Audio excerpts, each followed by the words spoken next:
महाराष्ट्रातील हवामानात पुन्हा एकदा मोठे बदल पाहायला मिळत आहेत। भारतीय हवामान विभागाने आज रविवारी राज्यातील तब्बल 25 जिल्ह्यांसाठी पावसाचा येलो अलर्ट जारी केलाय। यामध्ये विदर्भातील 11, पश्चिम महाराष्ट्रातील 5, मराठवाड्यातील 4, कोकणातील 3 आणि उत्तर महाराष्ट्रातील 2 जिल्ह्यांचा समावेश आहे।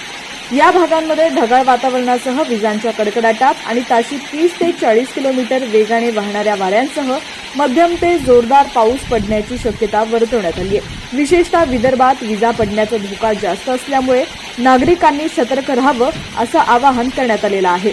तसंच नाशिक, अहिल्यानगर आणि पश्चिम महाराष्ट्रातील शेतकऱ्यांनी आपला काढणीस आलेला शेतमाल सुरक्षित ठिकाणी हलवावा असा सल्ला सुद्धा देण्यात आलाय। मुंबई, ठाणे आणि पालघर भागात अलर्ट नसला तरी हलक्या सरींची शक्यता नाकारता येत नाही। हवामानाच्या पुढील अपडेटसाठी आपल्या HPN मराठी न्यूज चॅनलला सबस्क्राइब करा। फेसबुक किंवा इंस्टाग्रामवरती ही बातमी तुम्ही पाहत असाल तर आपल्या हक्काच्या HPN मराठी न्यूज चॅनलला फॉलो करायला विसरू नका।